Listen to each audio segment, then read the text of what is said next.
کوئی دنیا کی لالچ نہیں ہے، کوئی دنیا کا جاہ و جلال نہیں چاہتا، میں دنیا کی کوئی چیز نہیں چاہتا۔ مقصد کیا ہے؟ سیاستہ کی روایت عرض کی فَتَبْتَغِيَ مِنَ اللَّهِ، یا رسول اللہ میں فَتَبْتَغِيَ الْأَجْرَ مِنَ اللَّهِ، میں اللہ سے اس مسئلے پہ اجر کا طلبگار ہوں۔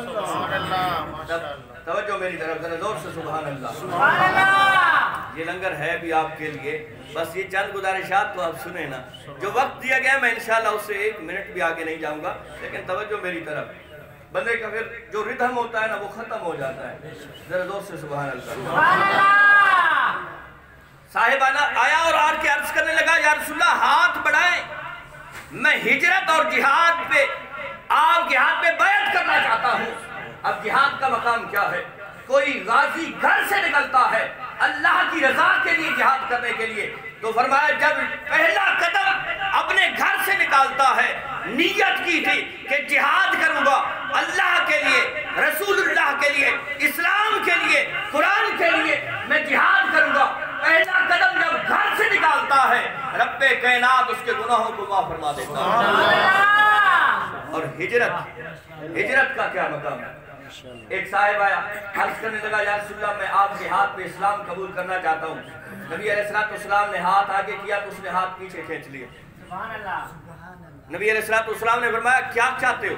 عرض کی یا رسول اللہ میں اسلام تو قبول کرنا چاہتا ہوں، لیکن میں جب اپنی پچھلی زندگی پہ دیکھتا ہوں تو بڑے گناہ کیے ہیں، بڑی رب کی نافرمانیاں کی ہیں، اب مجھے یقین دہانی کرائیں کہ میرے پچھلے گناہوں کا کیا بنے گا۔ تو نبی علیہ السلام نے جو جملے ارشاد فرمائے کہ ہجرت اور اسلام اور جہاد یہ پچھلے گناہوں کو معاف کروا دیتے ہیں۔ ہجرت کا یہ مقام ہے کہ جو اللہ کے لیے، جو رسول اللہ کے لیے ہجرت کرتا ہے رب کائنات اس کے پچھلے گناہوں کو معاف فرما دیتا ہے۔ توجہ رہے، یہ چیزیں ذہن کے اندر رہیں۔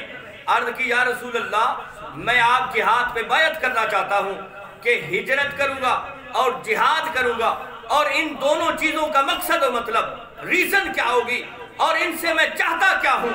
عرض کرنے لگا یا رسول اللہ میں ان سے ابتغی الاجر من اللہ، اللہ کی بارگاہ سے اجر کا طلبگار ہوں۔ یعنی ان دونوں چیزوں کو کرنے کا مقصد یہ نہیں ہے کہ لوگ مجھے یہ کہیں گے، لوگوں کے دکھلاوے کے لیے نہیں ہے، صرف اللہ کی بارگاہ سے اجر کا طلبگار ہوں۔ اب توجہ رہے، آمنہ کے لال کیا فرماتے ہیں؟ آمنہ کے لال فرماتے ہیں قال فہل من والدیک حی، اور مجھ سے سوال کرنے والے اور میرے ہاتھ میں بیعت کرنے والے جہاد کے لیے یا ہجرت کے لیے، کیا تمہارے والدین زندہ ہیں؟ کیا تمہارے والدین زندہ ہیں؟ اور یہ کوئی قصہ کہانی نہیں ہے، یہ کوئی میری طرف سے من گھڑت بات نہیں ہے، یہ بخاریوں کے اندر بھی ہے، مسلم کے اندر بھی ہے، اور کتب احادیث کی بہت ساری کتابوں کے اندر یہ حدیث پاک ہے، اور بخاری اور مسلم کا تو پھر مقام بھی بڑا ہے۔ نبی علیہ السلام نے فرمایا فَحَلْ مِنْ وَالِدَيْكَ حَيٌّ، اور مجھ سے بیعت لینے والے، مجھ سے بیعت کرنے والے، کیا تمہارے والدین زندہ ہیں؟ وہ عرض کرتا ہے قال نعم بل کلاہما یا رسول اللہ صلی اللہ علیہ وسلم، ہاں ایک ہی نہیں دونوں زندہ ہیں۔ اب توجہ کیجئے، کیا چاہتا تھا؟ اجر چاہتا تھا، اور اس اجر کے لیے ہجرت کرنے کے لیے بھی تیار تھا، اس اجر کے لیے جہاد کرنے کے لیے بھی تیار تھا۔ مقصد کیا تھا؟ رب کی بارگاہ سے اجر ملے۔ آمنہ کے لال نے پوچھا کیا تمہارے والدین زندہ ہیں؟ عرض کی جی ہاں یا رسول اللہ دونوں زندہ ہیں۔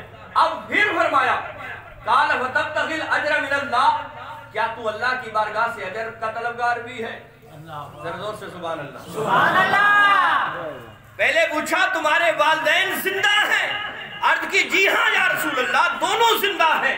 پھر فرمایا کیا تو رب کی بارگاہ سے اجر کا طالبگار بھی ہے؟ رب کی بارگاہ سے اجر چاہتا ہے؟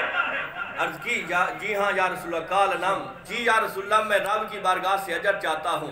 اب توجہ کیجئے ان جملوں پہ، یہ میرے جملے نہیں ہیں، یہ اس ذات کے جملے ہیں کہ جس کے بارے میں قرآن گواہ ہے کہ وَمَا يَنْطِقُ عَنِ الْهَوَىٰ إِنْ هُوَ إِلَّا وَحْيٌ يُوحَىٰ، کہ یہ جو لبوں سے جو کچھ نکلتا ہے یہ اپنی مرضی سے نہیں نکلتا بلکہ رب کی وحی سے نکلتا ہے۔ سبحان اللہ، نعرہ تکبیر، نعرہ رسالت،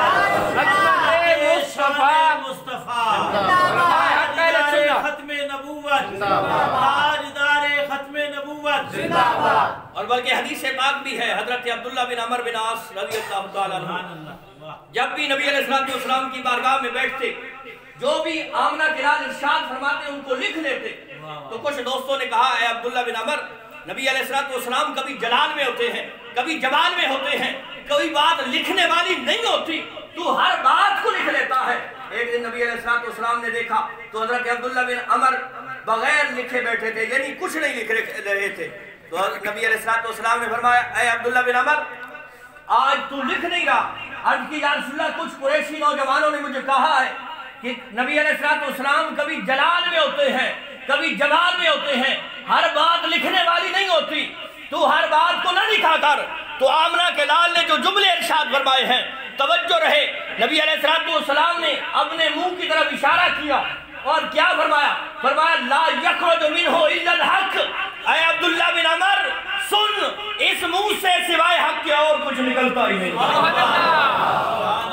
اب توجہ رہے، اب وہ اس روایت پہ توجہ کیجئے کہ نبی علیہ السلام نے فرمایا کیا تو رب کی بارگاہ سے طلب کا اجر کا طلبگار ہے؟